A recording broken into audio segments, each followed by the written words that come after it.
Comment on se sent comme présidente quand on vient de lancer la deuxième édition? Bien, écoute, la première chose que j'ai envie de te dire, c'est que, encore une fois, pour la deuxième année, on est surpris de l'ampleur que ça prend. Donc, je pense que ça va nous prendre encore une troisième édition pour être en parfaite conscience de comment grossir, finalement.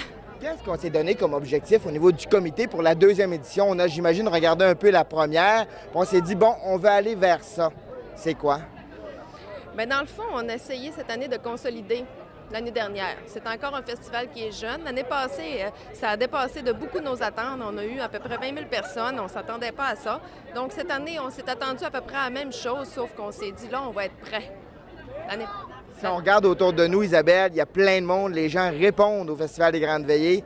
La présidente, elle réagit comment à ça? Bien, on est content. On est content, puis ça nous donne... C'est beaucoup de travail, monter un festival comme ça, mais quand on le vit, ça nous donne le boost qu'il faut, dans le fond, pour continuer puis se dire, écoute, il y a un besoin, il y a une demande qui est là, on y répond, puis on va continuer, on va l'amener. Parlez-moi un peu de votre comité. Ils sont importants parce que ce sont des gens qui s'impliquent, des gens d'un petit peu partout de la baie. Est-ce qu'ils ont donné encore une fois cette année toute leur énergie? Ah, mon Dieu, 200 On donne plus que ce qui est possible, mais c'est important qu'on soit tous crinqués comme on l'est, la gang qu'on est justement, parce qu'on n'est pas une grosse équipe dans le fond. Le comité organisateur est une petite équipe, mais pour reprendre des mots importants du festival, on est tissé serré. C'est ce qui fait que ça marche bien, puis c'est pour ça qu'on réussit à avoir une soixantaine de bénévoles comme on a, qui travaillent aussi fort que nous autres. Je pense qu'ils sentent l'énergie qu'on a, le bonheur qu'on a à faire tout ça, puis ils embarquent à 100 donc... Si je vous demande de compléter la deuxième édition des Grandes Veillées, c'est... C'est l'été, c'est le party, c'est le fun. Est-ce qu'on peut s'attendre à une troisième édition? C'est sûr qu'on va être là l'année prochaine encore. Le Festival des Grandes Veillées, il y a tellement de belles créatures ici que j'aurais le goût de dire à toutes ces créatures-là que je les aime. Moi, je suis pas capable. Parce que je t'aime, je l'ai juste dit une fois dans ma vie, puis c'est au pire chez nous. C'est quand le temps de tuer le gros bétail est arrivé, ça a terre chez nous. Ma vache préférée, Laurette, était due cette année-là. Moi, j'ai pleuré puis j'ai supplié mon père de pas la tuer, mais rien à faire. Fallait nourrir la famille. Le soir est venu, à la sortie des étoiles, je me suis en allé dans ma chambre puis j'ai pleuré toute l'eau de mon petit réservoir intérieur parce que mon père allait tuer ma Laurette. À un moment donné, ça a cogné à la porte de ma chambre, mon père est venu me voir. Il m'a dit, Marcel, arrête de pleurer. Je l'ai pas tué ta Laurette, je l'ai vendue au village. Alors, j'étais content. Je me suis levé debout puis j'ai regardé direct dans les yeux puis j'ai dit, papa, je t'aime, papa. C'est là que tu me dis, moi aussi, mon gars, je t'aime. À cette heure, essuie tes petites larmes puis viens souper. Ta mère nous a fait cuire une belle grosse vache qu'elle a achetée au village cette semaine. Qu'est-ce qui caractérise justement la deuxième édition?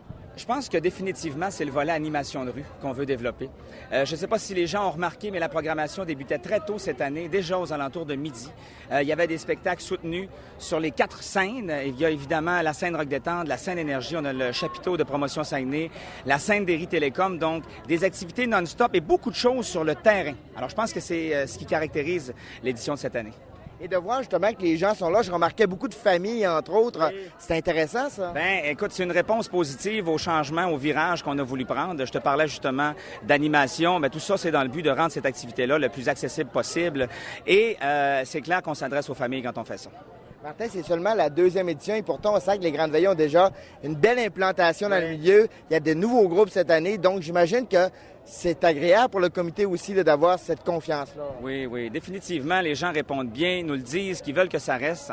En fait, on a vécu, on se le cachera pas, des moments difficiles dans l'arrondissement Labbé ces derniers temps. Puis ça, c'est comme un genre de bouffée d'air frais. En plus, il pleut, ça fait 1 mois. Comme par hasard, écoute, la fin de semaine des Grandes Veillées, encore une fois, la chance nous sourit. On a eu très peur au début. Parce qu'on ne se comptera pas d'histoire. La température, c'est le nerf de la guerre dans une aventure comme celle-là. Puis heureusement, pour le moment, tout va bien. Que les gens découvrent ou redécouvrent le trad ou le néo-trad, ça aussi, c'est à quelque part, c'est un des objectifs des Grandes Veillées. Là. Oui, tout à fait.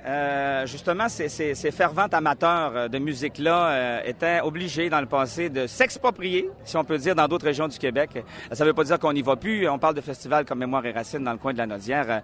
Il y a le festival à Tadoussac qui est quelque chose d'assez extraordinaire aussi. Mais il reste qu'on avait le goût d'avoir ça chez nous, de faire découvrir cette musique-là aux gens qui, d'emblée, sont pas, je te dirais, tenter d'aller voir plus loin que ce qu'ils entendent sur les radios.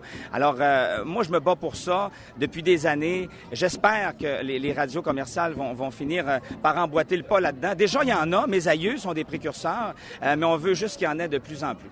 Mais déjà, on sent qu'il va y avoir peut-être un appui populaire. Là. Ouais. On sent qu'il y a une ferveur populaire.